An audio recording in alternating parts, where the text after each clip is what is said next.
नमस्कार, जोहार। आप देख रहे हैं एचएनएन न्यूज। मैं हूं निशा मिश्रा। घाटशिला में त्रिकोणीय मुकाबला बताया जा रहा था, जहां एक और जेएमएम की बताई जा रही थी पकड़, तो दूसरी ओर एनडीए की, और अब तीसरी जो मोर्चे खोल कर रखी है वो है जेएलकेएम। जेएलकेएम के सुप्रीमो जयराम महतो अब घाटशिला में आ गए हैं। धालमूगढ़ से शुरू किया था और धीरे धीरे जगह जगह पर जाकर वो नुक्कड़ सभा कर रहे हैं, ताकि जेएलकेएम के जो समर्थक है वो तितर बितर ना हो, वो जेएमएम में, एनडीए में, जेएलकेएम में ना बट जाए, बल्कि सिर्फ और सिर्फ जेएलकेएम में जाए। आज जयराम महतो ने कई जगहों का भ्रमण किया, अपने प्रत्याशी रामदास मुर्मू के साथ गए, लोगों से अपील की कि भाई अगर आप अपना 5 साल एक स्वस्थ, सुरक्षित और शिक्षित हाथों में देंगे तो आपका आने वाला 5 साल मजबूती से टिका रहेगा, आपके बच्चों का भविष्य अच्छा होगा। इसके अलावा राज्य सरकार की कई कमियों को उन्होंने गिनवाया है। आप इन तस्वीरों में देख पा रहे हैं कि कैसे जयराम महतो बाकी गांव के ग्रामीणों के साथ जमीन पर बैठकर नुक्कड़ सभा कर रहे हैं और बातचीत कर रहे हैं कि भाई 5 साल से जो आप सफर कर रहे हैं, हमारे प्रत्याशी के आने के बाद ये वो सफर आपको नहीं करना पड़ेगा। चाहे शिक्षा व्यवस्था की बात करें, स्वास्थ्य की बात करें या फिर किसी और चीज की बात करें, हर चीज में रामदास मुर्मू आपको परफेक्ट मिलेगा, क्योंकि एक पढ़ा लिखा लड़का है, बच्चों को पढ़ाता है और एक अच्छा शिक्षित समाज, स्वस्थ समाज दे सकता है। इसी को लेकर लगातार कवायद चल रही है। इन तस्वीरों में आप देखिए और देखिए ये खास रिपोर्ट। आज 4 नवंबर 2025 को डुमरी विधायक टाइगर जयराम महतो और जेएलकेएम केंद्रीय वरीय उपाध्यक्ष देवेंद्र नाथ महतो के अलावा अन्य नेता धालमूगढ़, घाटशिला प्रखंड के रघुनाथ डी, सोना खून चौक, मोघा सोली और इसके अलावा कई विभिन्न गांवों में आयोजित नुक्कड़ सभा को संबोधित किया। दोनों नेताओं ने जेएलकेएम समर्थित प्रत्याशी रामदास मुर्मू के पक्ष में क्रमशः संख्या 5 चुनाव चिन्ह कैंची छाप पर वोट देने की अपील की।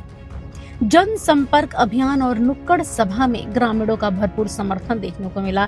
मौके पर डुमरी विधायक जयराम महतो ने कहा, घाटशिला के लोग झारखंड लोकतांत्रिक क्रांतिकारी मोर्चा के प्रत्याशी रामदास मुर्मू को आशीर्वाद स्वरूप मतदान दे।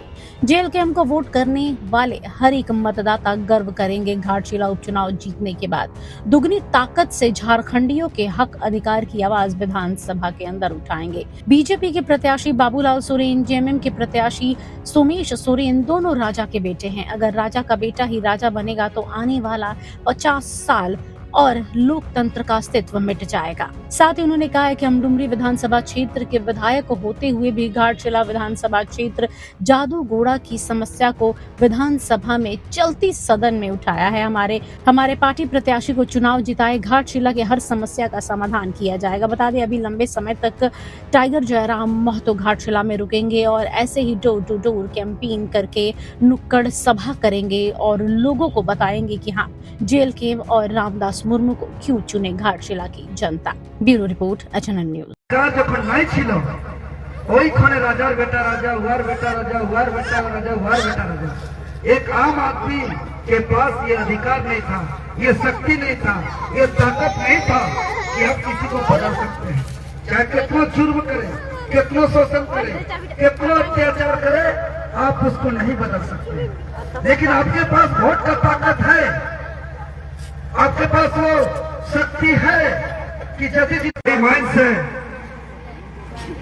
आपका धोबनी माइंस है, ऐसे तमाम माइंस बंद पड़ा हुआ है। इतना सारा खनिज संपदा और यहाँ के लोग गरीब, इसलिए यहाँ जरूरत है ईमानदार नेतृत्व का। इसीलिए टाइगर जयराम महतो जी का हाथ को मजबूत करिए। विधायक डुमरी का है, लेकिन घाटशिला का बहुत चिंता करते हैं।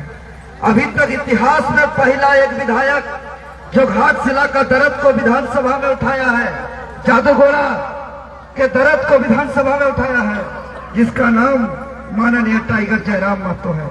जब 8000 वोट की शक्ति से इतना कुछ कर रहे हैं, तो बताइए जिस दिन सबको ही आशीर्वाद दीजिएगा, तो उस दिन 5 साल के अंदर घाटशिला का कायाकल्प बदलिए जावे। सुशिक्षित जुझारू नौजवान घाटशिला लोकल छाइला उठे सबाई विपुल ভোট দিয়ে জয়যুক্ত করবেন, এটাই হাত ধরে বিনতি করছি। बहुत बहुत धन्यवाद। तो देखा आप लोगों ने, जयराम महतो अब कल उनकी सुबह की 11 बजे की जो शुरुआत होगी वो आमाडबी से होगी। इसके अलावा और घाटशिला के कई क्षेत्रों में जाएंगे जहां पर डोर टू डोर कैंपेन रहेगा। उनके साथ में उनके प्रत्याशी रहेंगे, साथ में केंद्रीय जो सलाहकार बनाया गया है देवेंद्र नाथ महतो को, वो भी उनके साथ में होंगे, संयोजक भी वही हैं। तो एक हुजूम चल रहा है जयराम के साथ में। अमूमन हमने यही देखा है कि जब वो चलते हैं ना तो वो अकेले नहीं चलते, उनके साथ में एक लंबा काफिला चलता है लोगों का उनके अपने समर्थकों का तो चलता ही है। जो आसपास के गांव के लोग हैं ना वो भी जयराम के साथ में जुड़े रहते हैं। पता नहीं उनमें उनका एक ऑरा ऐसा है ना कि लोगों को बांधने की एक जो कला होती है वो उनमें बखूबी है। आज आप इन तस्वीरों में देख रहे होंगे कि जयराम महतो कैसे लोगों के साथ जमीन पर बैठ गए हैं। ऐसे लग रहा है जैसे उनके घर के, उनके परिवार के लोग हैं, उनके साथ बैठे हैं, बात कर रहे हैं और यही विश्वास दिला रहे हैं कि अगर उनके प्रत्याशी पर एक बार भरोसा दिखाया जाए तो आने वाला 5 साल सुरक्षित और स्वस्थ हाथों में जाएगा। अब जयराम का घाटशिला में आना, हेमंत सोरेन, कल्पना सोरेन का घाटशिला में आना, बाबूलाल मरांडी का आना, कल शुभेंदु अधिकारी आएंगे, मिठुन चक्रवर्ती आएंगे, इन सब स्टार प्रचारकों के आने से घाटशिला उपचुनाव की जो तस्वीर है कहां तक बदलती है ये देखने लायक होगा। इन सब का परिणाम आपको 14 तारीख को मिलेगा, क्योंकि 11 तारीख को मतदान होंगे, लेकिन इसका जो परिणाम होगा, जो रिजल्ट होगा वो 14 तारीख को होगा। पता चलेगा कि क्या स्टार प्रचारक उपचुनाव में कितना महत्व रखते हैं, उपचुनाव को बदलने में, जनता के जहन में घुसकर बदलने की कितनी क्षमता रखते हैं। ये सारे का सारा जो कच्चा चिट्ठा है ना वो 14 तारीख को निकलेगा। तो बने रहिएगा HNN के साथ में। कैमरा पर्सन अक्षय के साथ निशा मिश्रा की रिपोर्ट, घाटशिला। अगर आपको हमारा ये वीडियो अच्छा लगा तो इसे लाइक करें, शेयर करें और हाँ, सब्सक्राइब करना ना भूलें।